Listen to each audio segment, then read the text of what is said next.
So as most Floridians know, Hurricane Ian absolutely destroyed the West Coast and several other areas in Florida in 2022.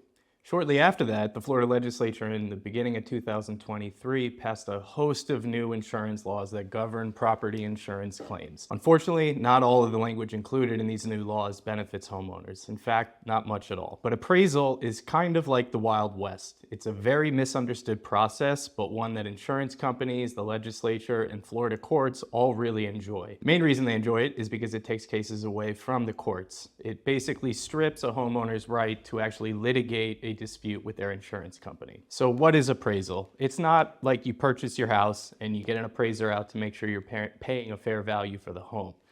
It's basically another attempt to readjust the entire insurance claim. So what happens is you're required to hire your own appraiser and the insurance company does the same. But in reality, the insurance company is hiring the same appraisers again and again and again who follow the insurance company's guidelines, and they want to keep getting business. So they're not going to do things that it's going to upset the insurance company. Whereas the homeowner, unfortunately, is usually unfamiliar with this appraisal process, has a hard time finding an appraiser, and gets quite the shock when they find out that they've got to pay this appraiser out of pocket, sometimes $5,000 to $10,000, if not more.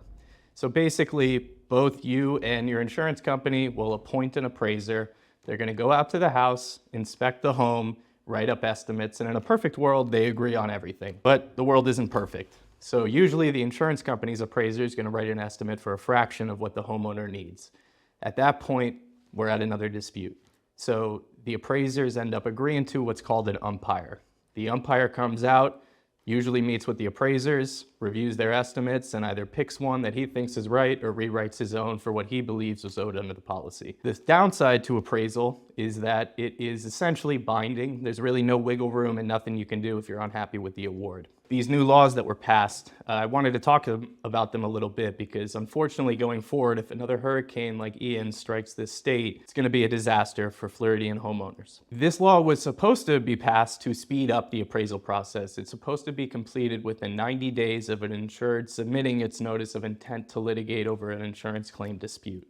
In reality, what we've been seeing since Hurricane Ian is delay, delay, delay. Extremely rude and evil tactics by a couple of very large insurance companies where during the appraisal process, they attempt to collect dozens and dozens of unnecessary documents, request authorizations, employ a host of bully tactics with the hopes that you might just take whatever offer they last put on the table and avoid appraisal.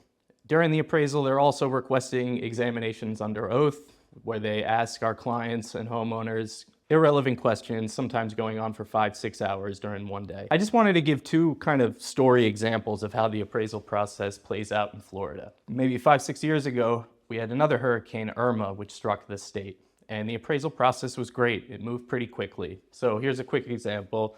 Homeowner needs to replace their roof and has some interior damage. For easy math, let's just call it $75,000 is what the homeowner believes they need to fix their house. The insurance company's adjuster comes out, writes an estimate for maybe $8,000, and the insurance company says it doesn't exceed your hurricane deductible of maybe $10,000.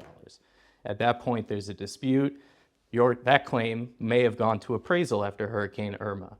And if the appraisal award came back and say it was $70,000 or $72,000, something close to the amount that you were originally claiming, that homeowner who had their house damaged from Hurricane Irma would have been able to pursue what we call a bad faith case. In that bad faith case, they would have been able to claim the extra costs they had to pay to their appraiser, extra amounts they had to pay to their public adjuster. They might have had to hire an engineer, an attorney. Those are all fixed costs that a homeowner would have had to incur, but would have been able to reclaim in the bad faith case. Now, things are totally different. If a hurricane came next year and struck Florida, same scenario, homeowner says to their insurance company, we need $75,000 to fix our house.